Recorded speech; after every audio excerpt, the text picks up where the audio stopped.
Hello বন্ধুরা, আপনারা কেমন আছেন? আশা করি ভালোই আছেন। আমিও ভালো আছি। তাই আপনাদের সামনে একটা নিয়ে চলে এসেছি, একটা রেসিপি পায়েস। খুব সহজেই দেখাবো, খুব শর্টকাটে, কোনো বেশি কিছু উপকরণ না দিয়েই আমি এই পায়েসটা তৈরি করে দেখাবো। তাহলে আর বেশি দেরি না করে আমার এই রেসিপিটা আমি তৈরি করে দেখাই।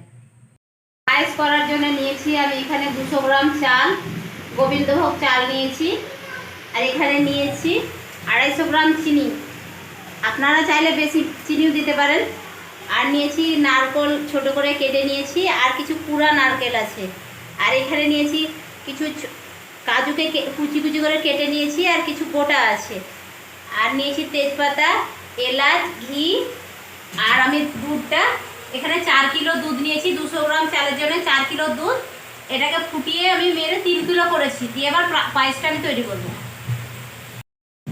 দুধটা ফুটে গেছে, এবার আমি চালটা ধুয়ে দেব। আগে আমি দুধটা ফুটিয়ে মেরে নিয়েছি, তা আর একবার ফুটালাম।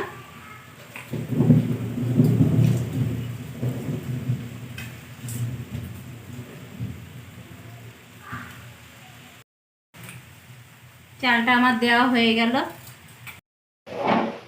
বারবার পায়েসটা নাড়তে থাকতে হবে। দুধটা ফুটিয়ে চালটা দিলে পায়েসটা লেগে যাবে না। এবার আমি দিয়ে দিব এর মধ্যে তেজপাতা।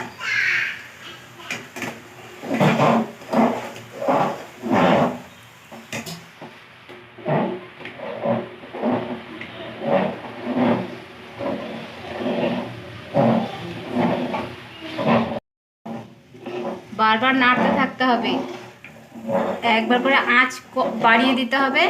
যখন ফুটে উঠবে তখন আবার আঁচটা কমিয়ে দিয়ে আবার নাড়তে হবে। আবার যখন দুধটা বসে যাবে আবার আঁচটা বাড়িয়ে দিতে হবে। বারবার এটা করতে থাকতে হবে যতক্ষণে চালটা সিদ্ধ হবে না। এবার এর মধ্যে আমি ছোট ছোট করে নারকেলগুলো কেটে রেখেছি, এগুলো দিয়ে দিব। আর নারকেল কোড়াটা এটাও দিয়ে দিব।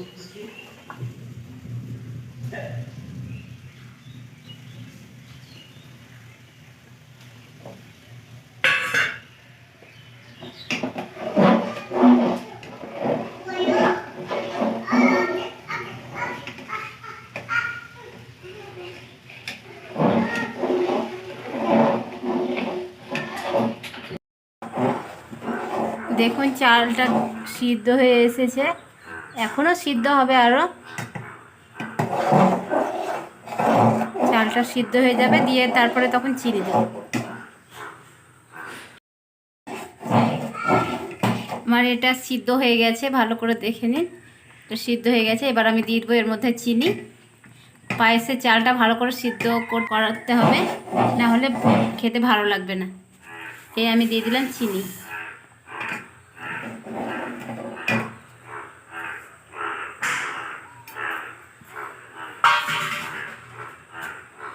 আপনারা স্বাদ মতো চিনি দেবেন।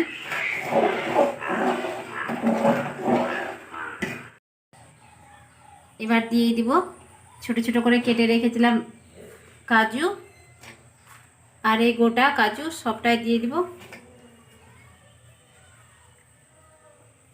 আমার প্রায় হয়ে এসছে। হ্যাঁ, 10 মিনিট আগে আমি কাজুটা দিয়ে দিলাম।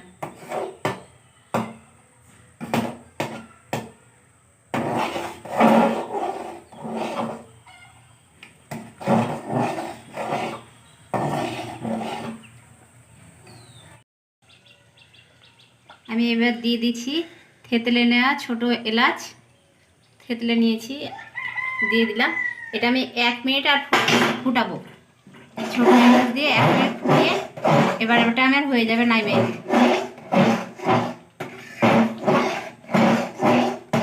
নামাবার আগে আমি এবার একটু ঘি দিয়ে দিব।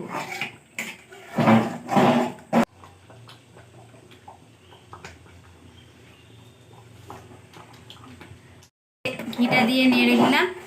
এবার আমি গ্যাসটা অফ করে দিলাম।